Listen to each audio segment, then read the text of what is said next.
ബീഹാറിന്റെ പുതിയ മുഖ്യമന്ത്രിയായി ബിജെപി നേതാവ് സാമ്രാട്ട് ചൗധരി സത്യപ്രതിജ്ഞ ചെയ്ത് അധികാരമേറ്റു. പട്ന ലോക് ഭവനിൽ നടന്ന ചടങ്ങിൽ ഗവർണർ സയ്യിദ് അത്ത ഹസൈനൈനു സത്യവാചകം ചൊല്ലിക്കൊടുത്തു. വിജേന്ദ്ര പ്രസാദ് യാദവും വിജയ്കുമാർ ചൗധരിയും ഉപമുഖ്യമന്ത്രിമാരായി സത്യപ്രതിജ്ഞ ചെയ്തു. രാജ്യസഭയിലേക്ക് തെരഞ്ഞെടുക്കപ്പെട്ടതോടെ മുഖ്യമന്ത്രിയായിരുന്ന നിതീഷ് കുമാർ ഇന്നലെ രാജിവെച്ചിരുന്നു. തുടർന്ന് കഴിഞ്ഞ ദിവസം ചേർന്ന ബിജെപി നിയമസഭാ കക്ഷി യോഗമാണ് സാമ്രാട്ട് ചൗധരിയെ മുഖ്യമന്ത്രിയായി തെരഞ്ഞെടുത്തത്. നിലവിൽ ബീഹാർ ഉപമുഖ്യമന്ത്രിയാണ് സാമ്രാട്ട് ചൗധരി. ചരിത്രത്തിൽ ആദ്യമായാണ് ബീഹാറിൽ ബിജെപി അധികാരത്തിലെത്തുന്നത് എന്ന പ്രത്യേകതയുമുണ്ട്. RJDയിലൂടെ രാഷ്ട്രീയത്തിലേക്ക് എത്തിയ സാമ്രാട്ട് ചൗധരി 1999-ൽ റായ്ബറി ദേവി സർക്കാരിൽ കൃഷി വകുപ്പ് മന്ത്രിയായി. 2014-ൽ JDUവിലെത്തിയ സാമ്രാട്ട് ചൗധരി ജിതിൻ റാം മാഞ്ചി സർക്കാരിലും മന്ത്രിയായി. 2017-ൽ BJPയിലേക്ക് കൂടുമാറിയ സാമ്രാട്ട് ചൗധരി BJP സംസ്ഥാന അധ്യക്ഷനായും പ്രവർത്തിച്ചിട്ടുണ്ട്.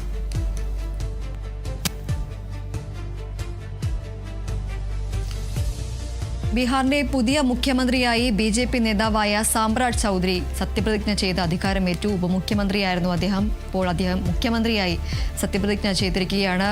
ബീഹാറിൽ ആദ്യമായാണ് ഒരു BJP അധികാരത്തിലെത്തുന്നത്. പാട്ന ലോക്സഭയിൽ നടന്ന ചടങ്ങിൽ ഗവർണർ സത്യവാചകം ചൊല്ലിക്കൊടുത്തു. വിജേന്ദ്ര പ്രസാദ് യാദവും വിജയ്കുമാർ ചൗധരിയും ഉപമുഖ്യമന്ത്രിമാരായി സത്യപ്രതിജ്ഞ ചെയ്തു.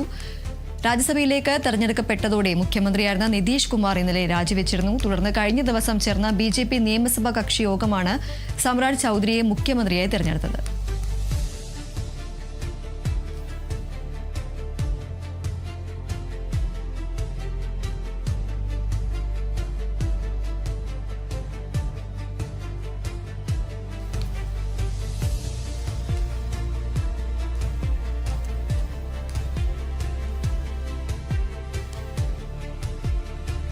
തിരുവനന്തപുരം നെടുമങ്ങാട് ആളില്ലാത്ത വീട്ടിൽ മോഷണം. നെടുമങ്ങാട് ചുള്ളിമാനൂർ അനസിന്റെ വീട്ടിൽ നിന്നാണ് 25 പവൻ മോഷണം പോയത്. കുടുംബം വിനോദയാത്രയ്ക്ക് പോയപ്പോഴായിരുന്നു മോഷണം. രാവിലെ തിരിച്ചെത്തിയപ്പോഴാണ് മോഷണ വിവരം അറിയുന്നത്. വീട്ടിലെ CCTV അടക്കം അടിച്ചു തകർത്ത നിലയിലായിരുന്നു. ഇപ്പൊ ഇന്ന് രാവിലെ 7:50 ഇവിടെ എത്തിയുള്ളൂ വീട്ടില്.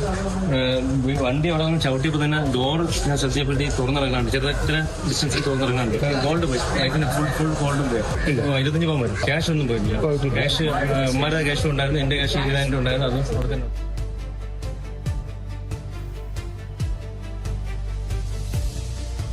നെടുമങ്ങാടാണ് ആളില്ലാത്ത വീട്ടിൽ മോഷണം നടന്നത്. 25 പവനോളം സ്വർണമാണ് മോഷണം പോയിരിക്കുന്നത്. നെടുമങ്ങാട് ചുള്ളിമാനൂർ സ്വദേശിയായ അനസിന്റെ വീട്ടിൽ നിന്നാണ് 25 പവൻ സ്വർണം മോഷണം പോയത്. കുടുംബം വിനോദയാത്രയ്ക്ക് പോയി.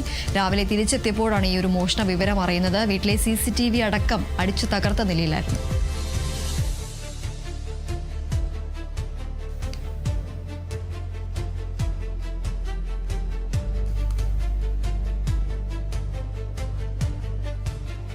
മണ്ഡല പുനർനിർണയത്തിൽ പ്രധാനമന്ത്രിക്കെതിരെ കോൺഗ്രസ് നേതാവ് ജയറാം രമേശ്. പ്രധാനമന്ത്രി രാജ്യത്തെ തെറ്റിദ്ധരിപ്പിച്ചു. MP-മാർക്ക് വിതരണം ചെയ്ത ബില്ലിലെ വ്യവസ്ഥകൾ പ്രധാനമന്ത്രി നൽകിയ ഉറപ്പുകൾക്ക് വിരുദ്ധമാണ്. പുനർനിർണയം നടപ്പിലാക്കിയാൽ ദക്ഷിണേന്ത്യൻ സംസ്ഥാനങ്ങൾക്ക് പാർലമെന്റിൽ അംഗസംഖ്യ കുറയും. തെറ്റിദ്ധരിപ്പിക്കാനുള്ള കഴിവാണ് പ്രധാനമന്ത്രിയുടെ സവിശേഷത. സ്ഥിരം നുണ പറയുന്നയാളാണ് പ്രധാനമന്ത്രി. അംബേദ്കർ ജയന്തി ദിനത്തിൽ തന്നെ ബില്ലുകൾ MP-മാർക്ക് വിതരണം ചെയ്തത് അദ്ദേഹത്തോടുള്ള അവഹേളനമാണെന്നും ജയറാം രമേശ് പറഞ്ഞു.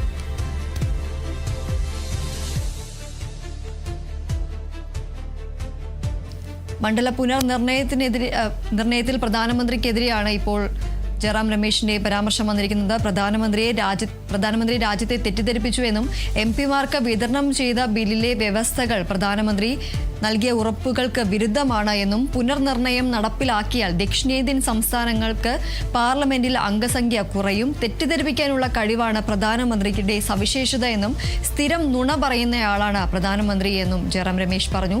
അംബേദ്കർ ജയന്തി ദിനത്തിൽ തന്നെ ബില്ലുകൾ MP-മാർക്ക് വിതരണം ചെയ്തത് അദ്ദേഹത്തോടുള്ള അവഹേളനമാണെന്നും ജയറാം രമേശ് പറഞ്ഞു.